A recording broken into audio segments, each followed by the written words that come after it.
So, hi everyone. We're going to have lunch with Byron, although he's not actually joining us today, obviously because he's literally dead, but also because he was not at the meal that we're going to be talking about today, even though it was in his honor.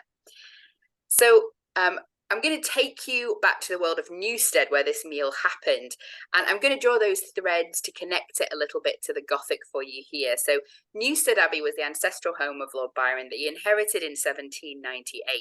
It dates back to the 12th century, where it was founded by Henry II as a priory. It was never actually an abbey. And then it passed into the hands of the Byron family in 1540 after the dissolution of the monasteries.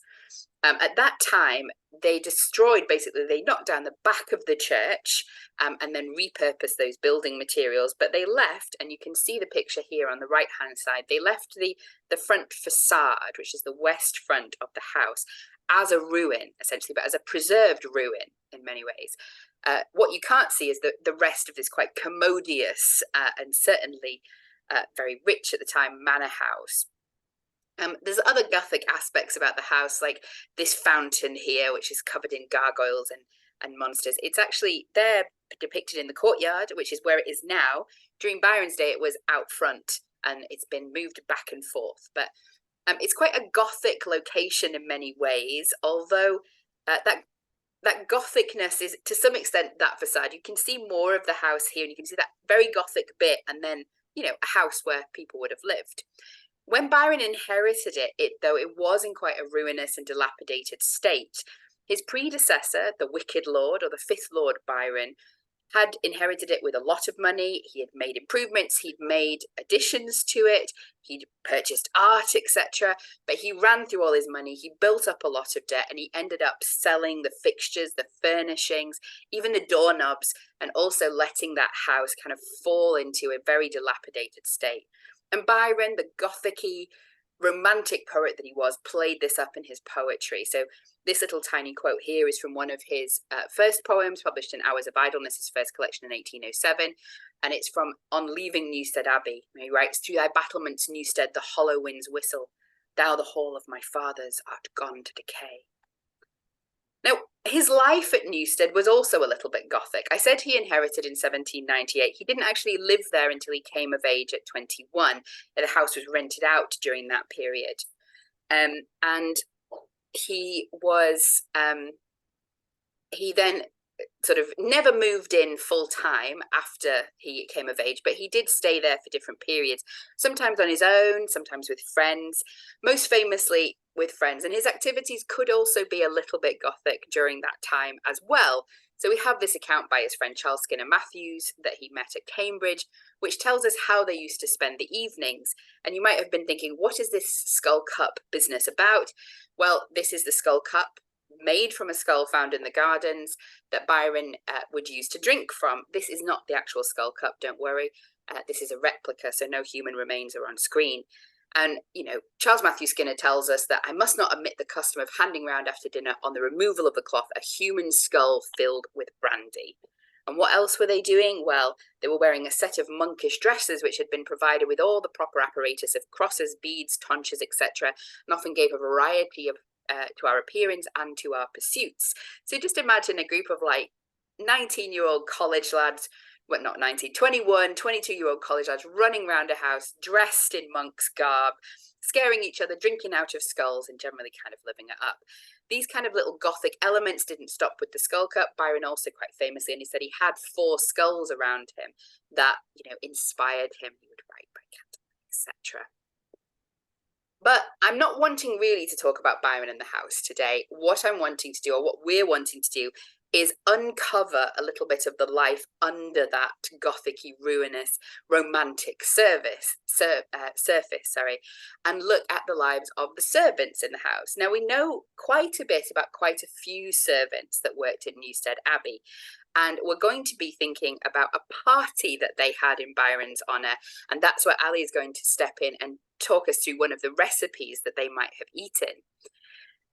Now, I'm going to introduce you to 3 servants as just a sort of starting introduction. The first of them is Joe Murray. And he was this sort of superannuated servant when Byron took on Newstead Abbey, because he had started work as a young boy for the previous lord. You might be thinking, what is that picture? Well, it's the lake at Newstead, and it's also a folly, basically, a sort of fortification.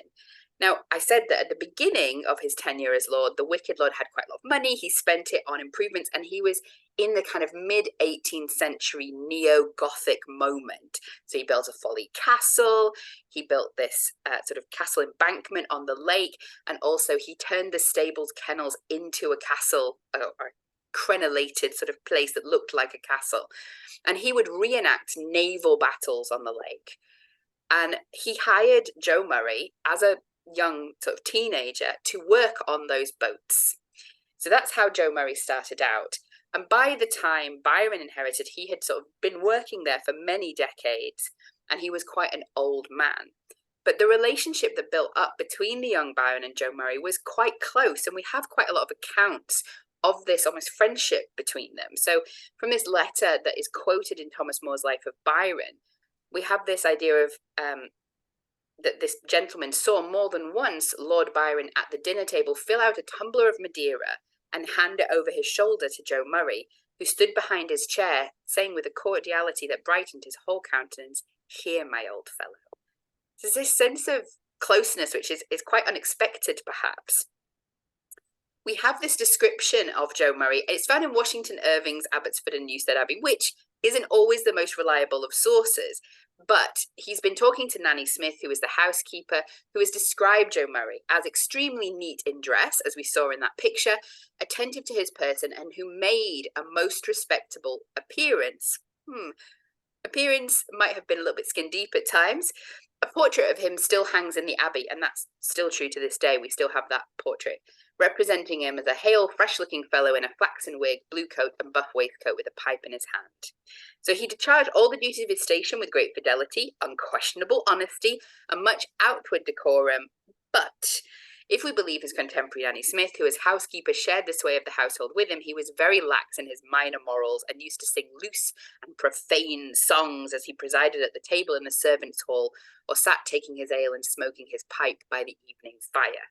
So at one point, he had a sort of scary dream that scared him straight after a homily from Nanny Smith as well for a whole month. But then he just went back to singing bawdy songs all around the house and telling supernatural tales. All through his life, Byron had this concern for Murray, and it appears in his letters when he was at school, when he was overseas, after he left England permanently, always asking for Murray to be paid, setting aside money for him. He was always the first person that Byron was thinking of to be paid. And he's always asking about how he is, how he's doing, is he being provided for?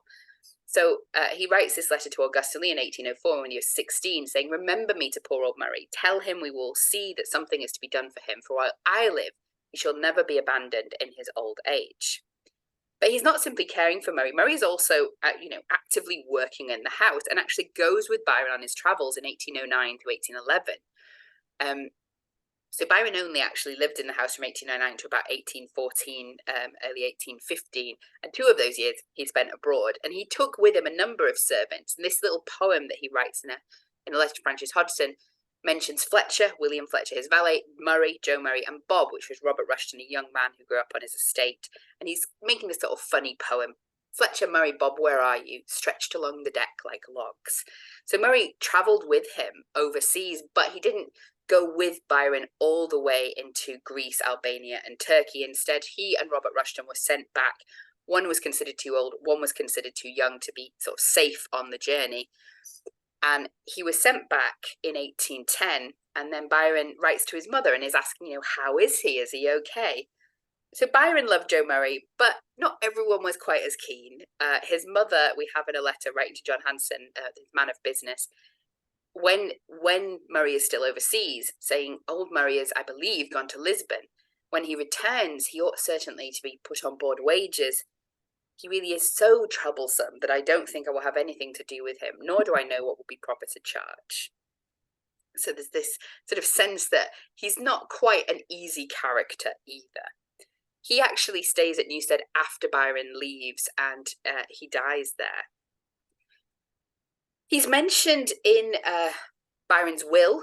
Byron mentions a number of servants in his early wills. In 1811, he mentions William Fletcher, that I've already mentioned, Joseph Murray, Robert Rushton, all of whom he leaves £50 a year, and also Demetrius Zagrafo. So who is Demetrius? Well, Demetrius was a Greek servant that he met while he was traveling and who acted as a translator. So Demetrius appears to have been multilingual, and he worked on various translation projects with Byron and John Camp Hobhouse, who Byron also traveled with. So we get this letter detailing something about Demetrius when Byron is returning from Greece. He says, I'm accompanied by 2 Greek servants, Demetrius and Spiro, both middle-aged men. One is Demetrius, your old misinterpreter. So whether he was actually very good at interpreting and translating or not is less clear. I have letters to you from Cockerell, whom I left with the other Franks. My own antiquities consist of 4 tortoises and 4 skulls, all taken out of ancient sarcophagi. Just, you know, the kind of things Byron brought back from holiday. Our health is very lackadaisical. I have a clap, and Signor Demetrius a swollen testicle, the fatal consequence of some 40 sculamenti, or 40 claps, if you will. Now, almost all the letters about Demetrius have these details of he's not a very lucky man, or maybe he's just making very bad choices. But this is one of the kind of slices of life we have of his life at Newstead. Byron writes, I'm ill with a cough. Demo has tumbled down the stairs, scalded his leg, been kicked by a horse, hurt his kidneys, got a terrible catch cold, and now suffers under these accumulated mischances. We also get another little glance at Fletcher. Fletcher is fat and facetious. There you go. So this is another kind of like little insight into how multicultural Byron's house could be at times as well. But I haven't mentioned any female servants, and it's actually a female servant who's the focus of our talk today. So let me mention one more. So Byron, when he came back in 1811, his mother died and he took over the running of the household, and he put it in the way that he wanted it. And that included getting new female staff.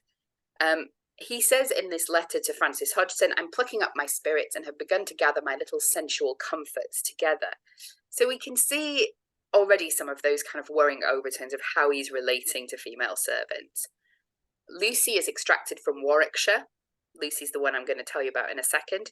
And some very bad faces have been warned off the premises. So bad faces here doesn't mean bad people. It means people he doesn't find attractive.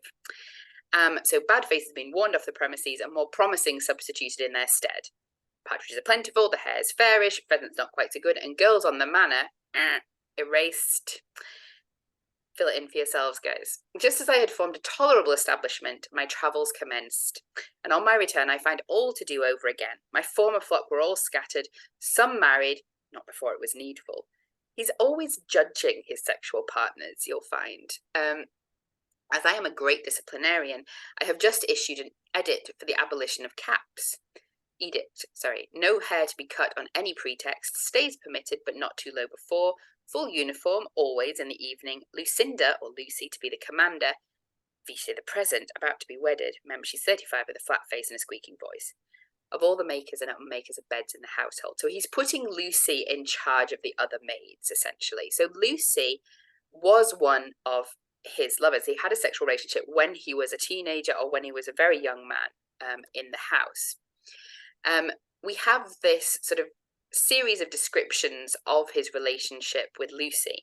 We find when he comes back in 1811, he has 3 servants that he considers pretty and presumably also considers sexually available. My establishment at Newstead improves. I have Lucy, Susan, and a very pretty Welsh girl, Susan, a very pretty Welsh girl, and a third of the Notts breed, who's Bessie, whom you never saw, all underage, which means under 21, and very ornamental. But my diet is so low that I can carry on nothing carnal. Not quite true. He does have a sexual relationship, definitely with Susan and possibly with Lucy again here. This is a time when he is having a relationship with Susan. At the end of 1811, beginning of 1812, he says, I've gotten a very pretty Cambrian or Welsh girl there of whom I grew foolishly fond, and Lucy and Bess became very green-eyed on the occasion. So he's talking about this kind of jealousy between the female servants and that he's putting himself in that sort of center of their jealous combat. this is also echoed by Susan Vaughan in the letters that she sends to Byron, one of the letters that we're reading today. And she talks about this party that they have and mentions all the pure virgins was in white, two in particular shining out to see which cut the dash in gold chains. Those two are her and Lucy, and the virgins is ironic. Now I laugh again when I tell you how spitefully I looked at Lucy's and she at mine. I like my own best, not a straw for hers. So she's repeating this idea of rivalry and also kind of encouraging Byron's idea of it. But who was Lucy? We're kind of getting Susan Vaughan's opinion here, and this period where he was clearly in a relationship with Susan and possibly not with Lucy. Well, Lucy is a girl that he had had an affair with when he was younger. When he writes to John Hanson in 1809, after so just before he goes on holiday, he writes, "You will discharge my cook and laundry maid. The other two I shall retain to take care of the house, and more especially as the youngest is pregnant, I need not tell you by whom, and I cannot have the girl on the parish." In another letter to a friend, he makes clear that this is Lucy, and she does have his child. This child is registered, but we don't actually know what happened to them, so it's very possible that they died in childhood. The child is not mentioned after Lucy returns to the house. The story with Lucy ends with an affair that she has, and she is made to leave the house, and we don't really know much about her after that. So this is the end of my little brief introduction to some of the servants in the house and some of the kind of Gothic setup at Newstead Abbey. So what I'm going to do now is pass it over to Allie for a discussion of the servant life in the house and the food that they were eating and this party that they had in Byron's honour. Thank you, Sam. I think that was amazing. I need to get you recording, but I pinned myself. Yeah. I should be in two parts. You can see my head and then the bottom half. Let me find the bottom half of you. I have found the bottom half. Add spotlight. There we go. There's two Allies. Excellent. Right. I'm trying a different thing. I'm trying a different view. We'll get started on the recipe later. But for now, I just wanted to take a step back in view of what you've said about the servants who were working with Byron, for Byron, and servitude more generally at the time. And sometimes food offers us a connection between people and themes and historical eras, I think in ways that other human related topics don't always. So I do think that food offers a kind of less traveled route and road to those who were involved in its preparation, serving, presentation. And this is a time where servants and butlers and maids and valets, as we've seen also from what Sam was just saying, are an integral part of a wealthy and aristocratic household's life.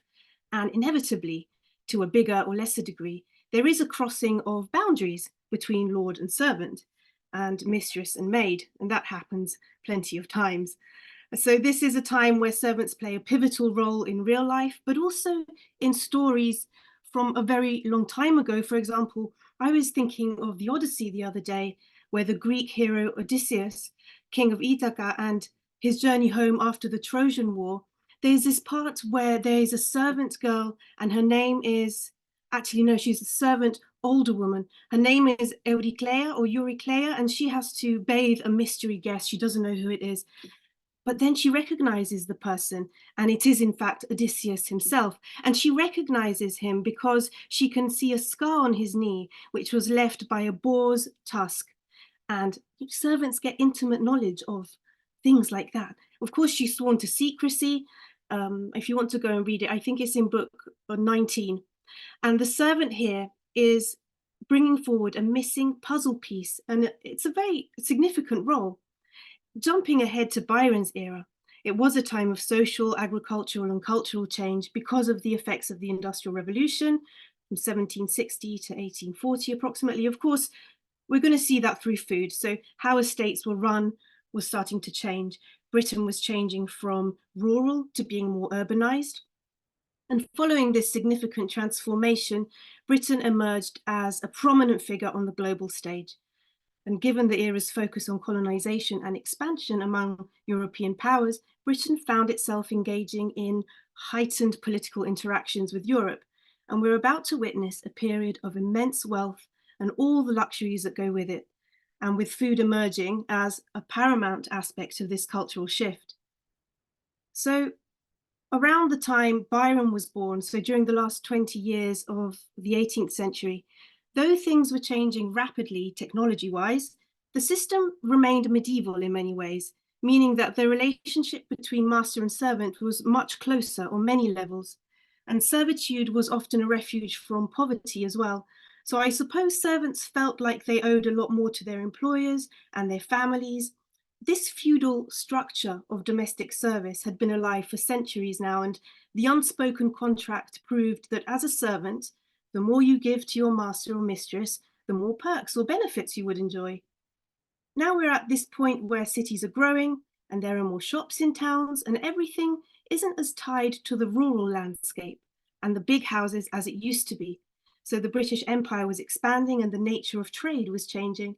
There were new job roles for the middle classes connected to this expansion abroad, to plantations, to other businesses, and they ensured bigger wages than ever before, which meant that those middle classes were now able to afford servants.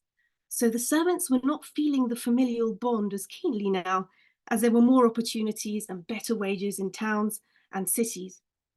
But there were those who continued to work in the more rural areas, and they would have gotten more perks for staying put, possibly. And Suzanne was one of them.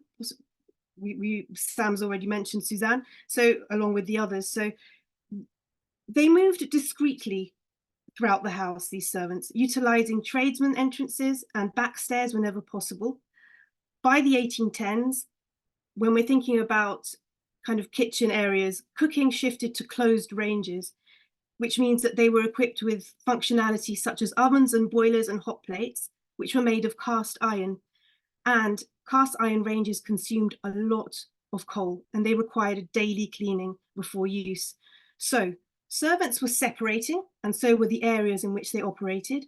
Kitchens in newly constructed houses were situated in basements now, adjacent to coal areas, and with pantries and washrooms nearby. And so you see that servants and masters are getting further and further away from each other, even physically. Trays laden with dishes were very cumbersome, and serving meals was arduous work, particularly in poorly lit corridors, illuminated only by dim gaslights.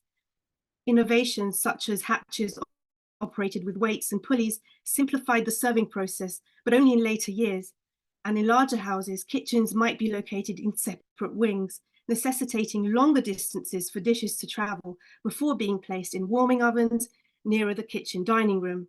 I get tired just thinking about how cooks were operating at that time.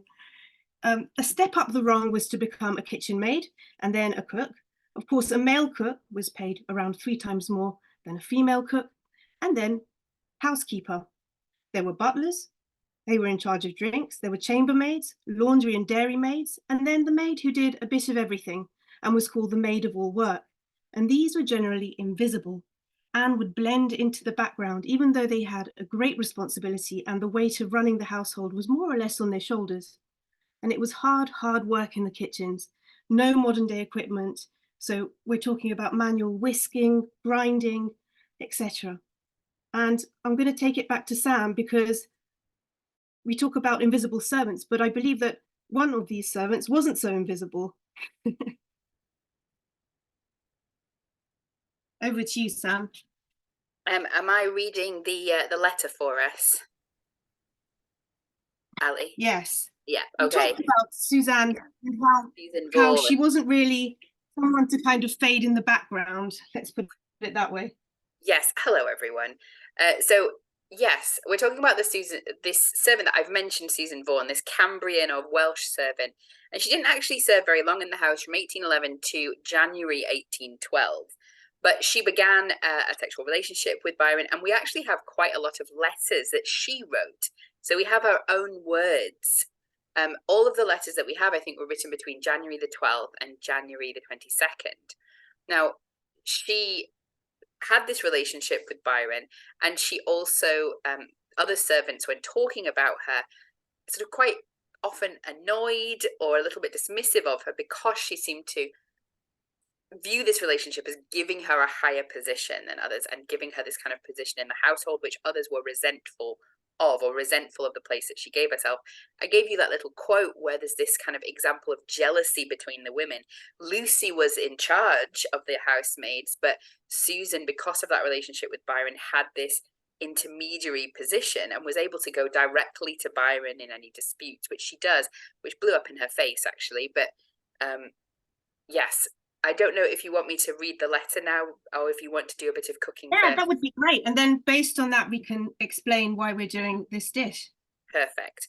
So one of the things about Susan Vaughan was that she had the same birthday as Byron. And so when it was his birthday in January 1812, she decided that she was going to organize this party for him and for her. And she leaves us this quite detailed description of the party, which he was not at. He went to London instead. But this was the inspiration for our talk and also for the recipe that Allie's making. So I'll read out portions of the letter that are relevant and give you this really interesting insight into the house, into servants' lives, and into the food that they were eating from the perspective of these servants. So she says that on Tuesday, I was rambling all over the garden and woods around the house, gathering ground ivy and all other green branches or pretty sprigs to dress the stone parlour with, where we meant to keep your birthday. If you've been to Newstead, I think she's talking here about the undercroft. So to keep your birthday and not forgetting mine. If you, my dearest friend, knew how proud I was and still more happy when I thought of both being on one day. But to tell you, my ever dearest, how very gay I made the room with hanging the long ivy carelessly all around the parlour in drapings. It hung very pretty and very tastefully done, all about here. All about here said it was the walls were scarcely seen for green branches, hanging loosely over them, and the pillar which stands in the middle was dressed exactly like Jack in the Green, with every green leaf and sprig I could find. I assure you it really looked very nice and gay, and also, to complete it well, I wrote an invitation to Mrs. Fletcher, so that's William Fletcher's wife, one to Lucy, one to Robert Rushton, one to Mary, one to Sparrow, one of the Greek servants, and Bessie, requesting the favour of their company to tea and supper. So she is setting up and inviting for this party. She then talks about the dresses that I've already read out to you, and then she describes what the other servants were wearing. So Mr. Murray in a cocked hat looked like the beadle of a parish, but now in reality they all honoured the day very much indeed in respects to dress. The first to go was Taffy, ready to receive the company, so she's kind of putting herself in the lady of the house position here. The next go was tea and coffee. If you please, after that was cleared away, Mr. Murray sang a very pretty song. Mrs. F has done the same pretty well. Bessie being next was under the necessity of singing something. So it was to Lucy, being the next neighbour, I believe she just thought of it then, saying, Lucy, Lucy, raise your voice. And this night let's all rejoice, all be happy, all be gay, Byron's and Susan's natal day. So very good, Lucy sang your song.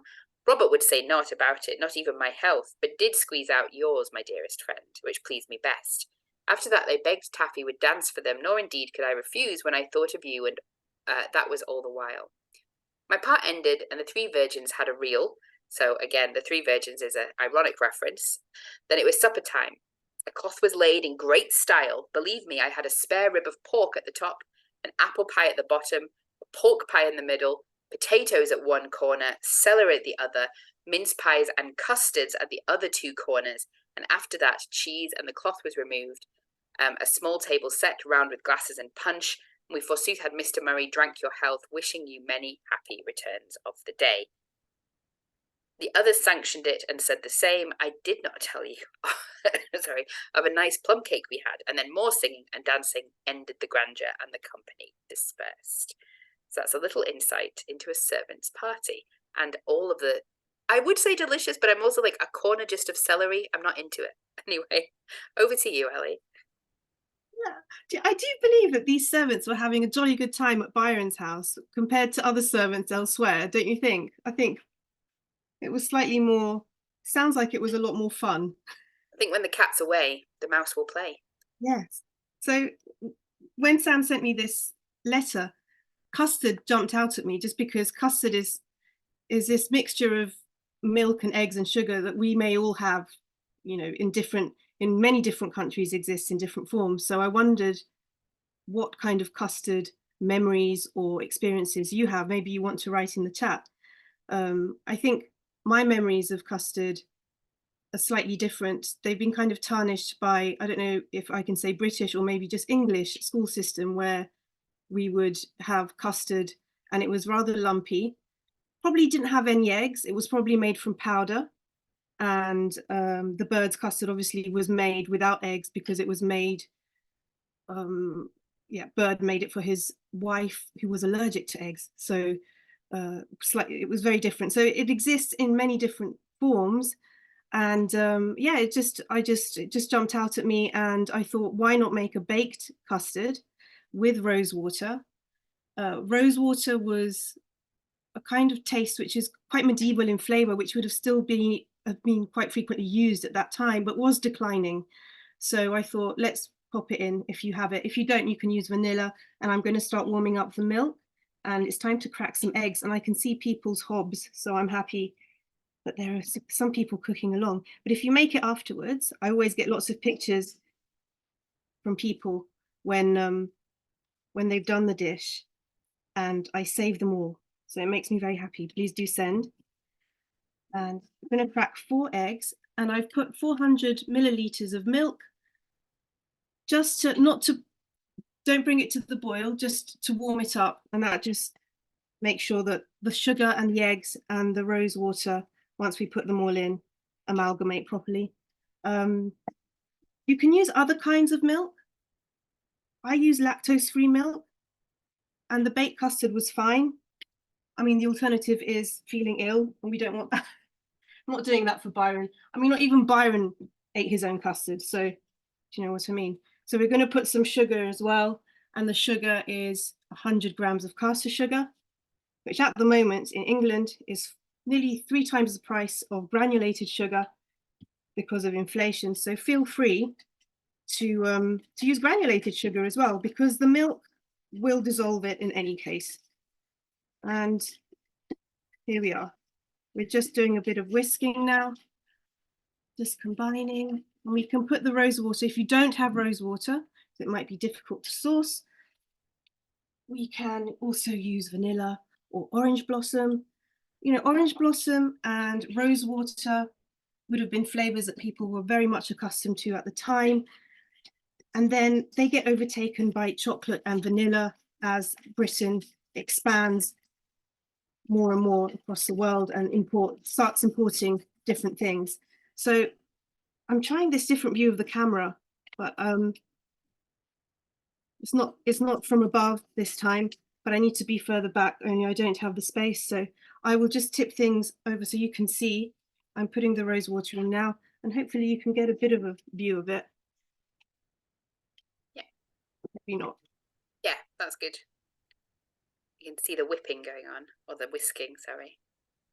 I don't even know the word. I feel like, okay, now we can put the milk in, I think. The salt just helps bring out any flavors that we put in. That's why we put salt in sweet things as well. When it comes to custard, the really interesting thing is that it's a combination of, well, it used to be in medieval times, a combination of sweet and savory, in the sense that you used to make a custard, which is the crust, and now we just refer to custard as the eggy mixture, but actually it was the whole kind of crust that goes around it, and then the eggy mixture inside, which would actually cover meat and fish. So it was a savory, kind of savory dish, savory pie or tart. And then we just kept things got sweeter and sweeter. Yeah. Then that means we can pop it in the oven. It needs to stay in quite a long time, around 45 minutes to 50 minutes at a lower temperature than you would normally use nowadays. It's 160, 165 degrees. This is warming up. And then I'll talk a little bit about custard and why I'm not a fan of custard, by the way, but I like that just such a simple dish can have such an interesting trajectory. Let's pour it in, and then we're done with that. You know, even at this time, we're bang in the middle of the Regency with Jane Austen, for example, in Emma, and there is a scene in Emma, and I think it's chapter 3, is Mr. Woodhouse says, "Yes to eggs and no to custard. It's too much of an indulgence. An egg boiled very soft, is not unwholesome. But for some reason, he says, I do not advise the custard. And this might reflect a belief at the time when, you know, too many eggs might cause bile. And when we read it now, we might think, oh, you know, who cares? We swiftly turn the page. But at that time, this food comparison would have held within it a lot more depth and meaning. You know, during the Regency, we had the Prince Regent, who was very loose in terms of morals, and he loved to spend a lot of money. And this was great in terms of art and architecture, but he didn't earn many fans among those who are morally conservative. So it's interesting what happens with food when we see it transferred onto the page in literary terms. And it was an interesting time. You know, the American Revolution had recently ended. There was a French Revolution, you know, just behind it. And these were years in which I think Britain was going through some tough times. There was this constant threat of Napoleon. And so even through these dishes and ingredients and elements of a meal, you might see some political, moral commentary. And you know, as I said, I'd be interested to see what kind of combinations you have all over the world. You have zabaione in Italy, which is just using egg yolks, sugar, and marsala wine. You have crème pâtissière, which has a thicker consistency because it's thickened with starch. Here we're just doing a very simple, very simply without any flour. And then we're going to pop it in the oven. And we're going to put it in a water bath when we're ready. And the water bath is basically helps evenly distribute the heat around the custard so that the milk doesn't curdle. Now, this curdling of the milk reminds me of another kind of transitional moment that we have, because, you know, food goes from generation to generation with small changes as we go along. And this is always dictated by social factors, by influences, by war. So availability of a product might depend on all of this. And you know, there are certain circumstances which determine whether basically milk and dairy might have been more used than before. If we think of times before some farming enclosures and changes were made where the dairy cattle were kind of, there were more restrictions in selling milk at the market because of laws that were regarding separation, which means that it was dangerous because milk was starting to curdle and people weren't able to sell as before. It meant that these big estates had a lot of milk, excess milk, and so of course they were making creams and custards and syllabubs and, you know, cheeses and everything else, whereas before perhaps people would have used wine for dessert making a bit more. You know, you have the Anglo-Saxon recipe of sops, which is bread soaked in wine, and, you know, different ways of eating change because of things that happen socially as well. So I'm just fascinated by all these food maps and what that could mean. And when I read this letter, I thought, well, they're celebrating with custard, and I don't know if that's something we do anymore. You know, I don't know, maybe I would offer it as something to go on top of a cake or on top of a pie, but it's not something I would just make in and of itself, which is a sweet treat. But I wonder what you think about that. And so now we're ready to pour this into our ramekin, and then I'll put it in the water bath and it can go in the oven. And then I just look forward to seeing your pictures. Of course, I've prepared one before so that I can show you how I garnish it with nutmeg. And nutmeg was probably something that would have been used at the time. Now we maybe would use more things like powdered sugar. And it was kind of originally from Moluccas, which is part of Indonesia, but nutmeg, this was the only place in which it grew until the British invaded the Dutch colonies in the East Indies in 1810, and then transplanted the seedlings elsewhere. And then it kind of took over a little bit. So I'm going to put this in the water bath. I'll show you the water bath. Here it is. We're going to place it in the middle. Then we're going to bake it. Carry on. Sam, over to you. I think I've exhausted my bit. Oh, I did want to say, if you're making a vegan version, do let me know how it gets on. Sometimes I cheat and I put a pinch of turmeric to make it a bit yellow, because you can't use eggs, obviously. But yes, let me know how you get on.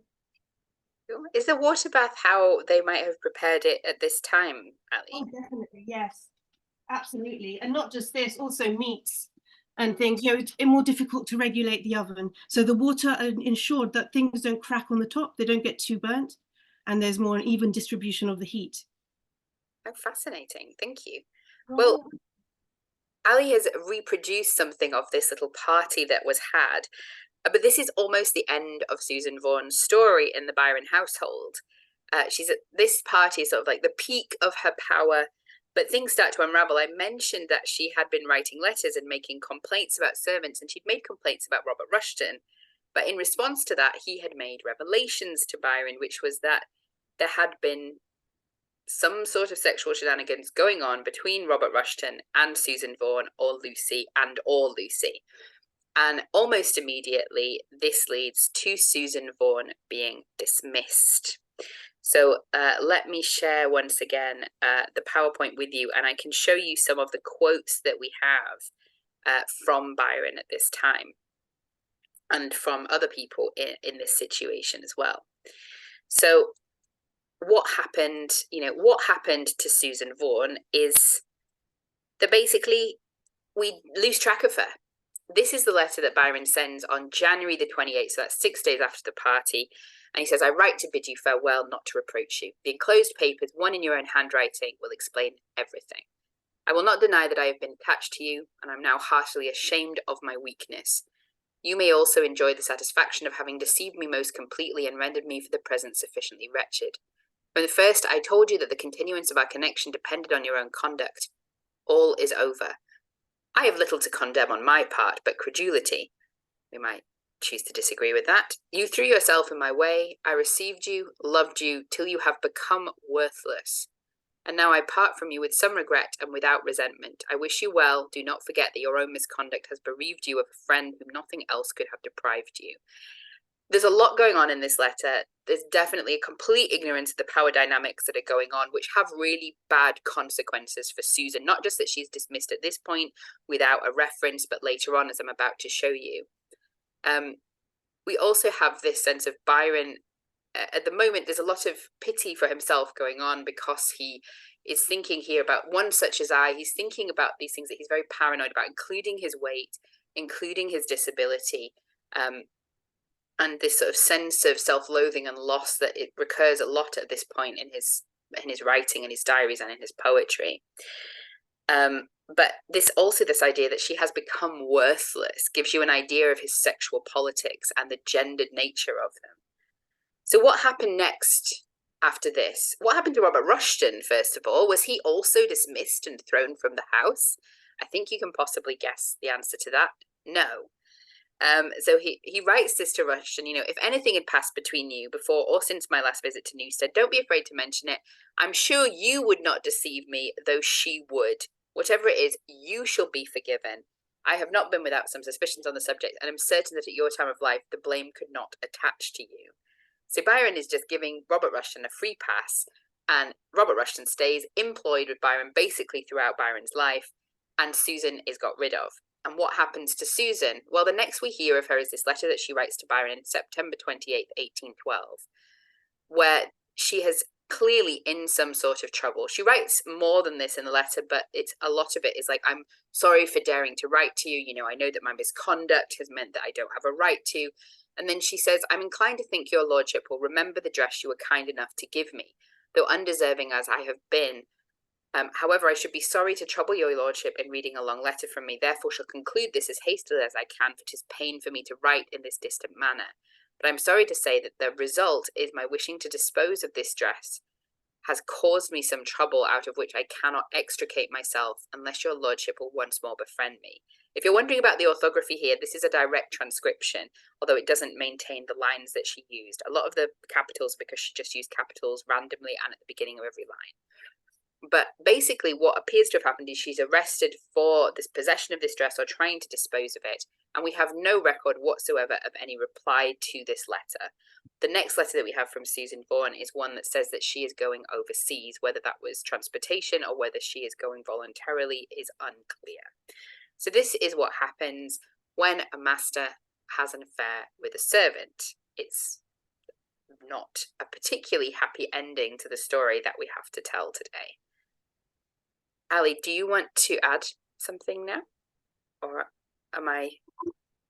Go No, I think we can carry on. We wanted to talk a little bit about Byron's own eating habits. I think you were going to Yes. tell us some more about that.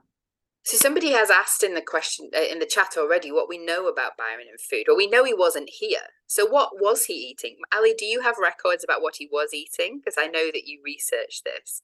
Yes, well, he wasn't there, and apparently he dined alone, and he had eggs and bacon and a bottle of ale.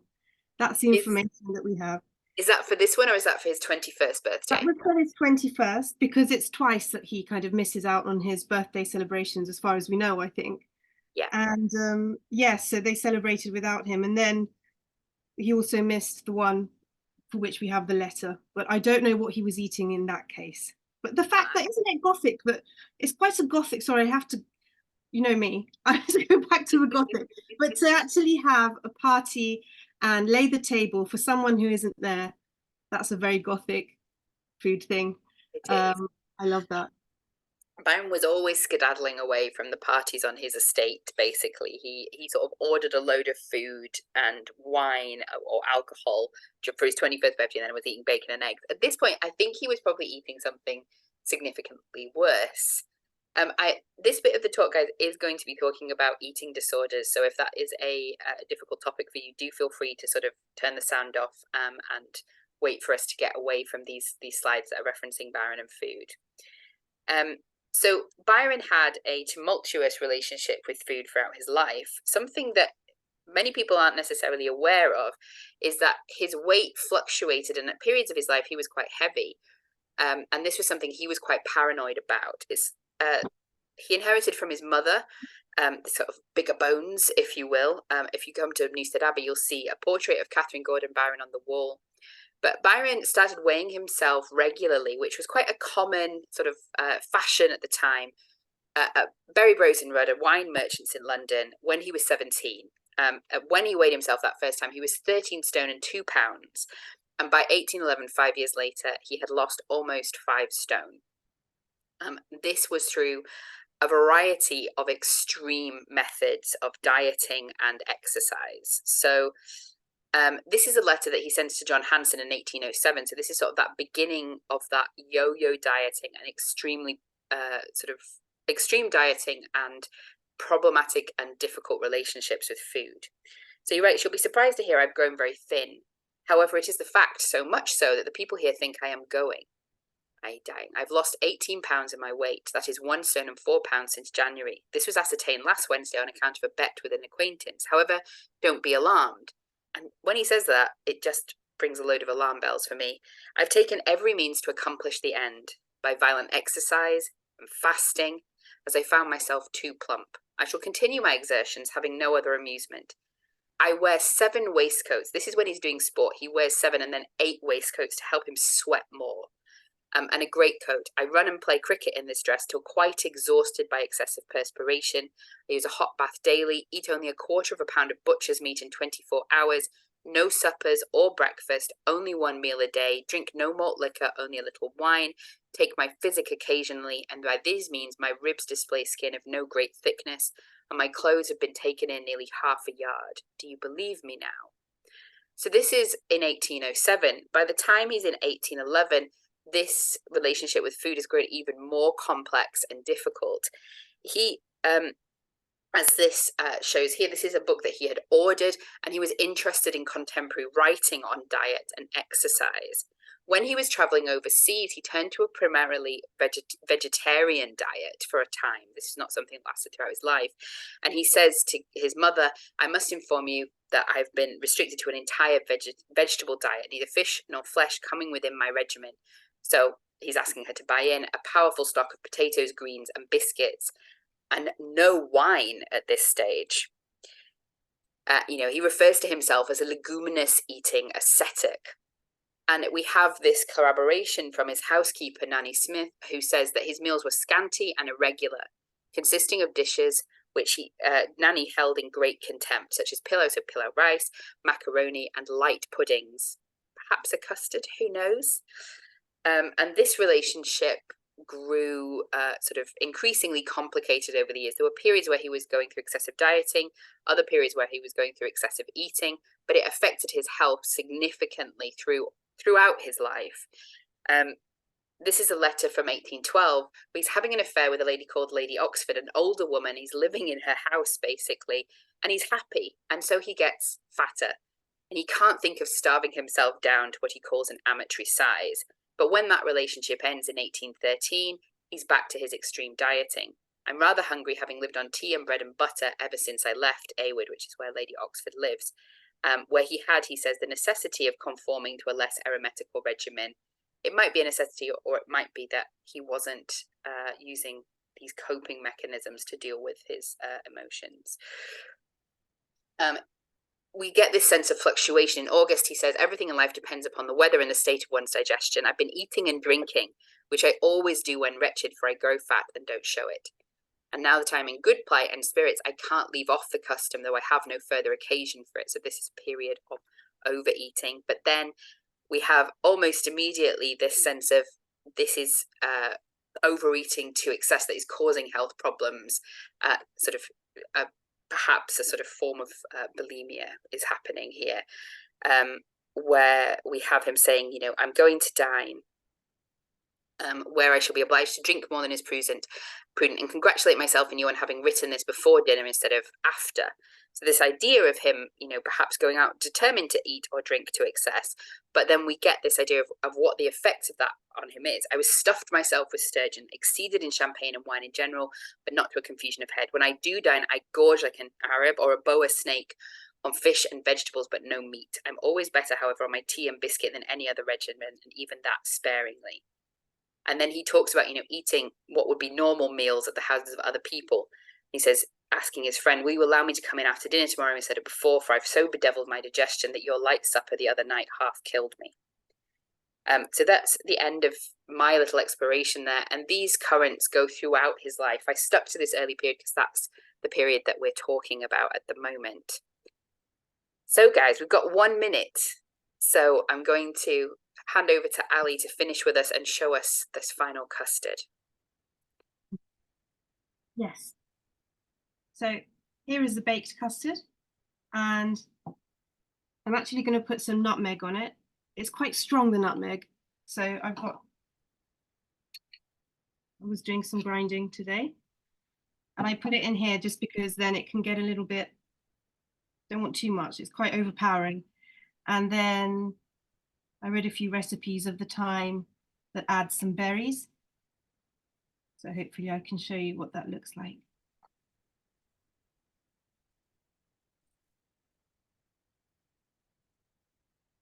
There we go. Lovely. Kind of see it. The custard that Byron didn't eat. There we are. The custard that Byron didn't eat. I love that as a premise for a talk.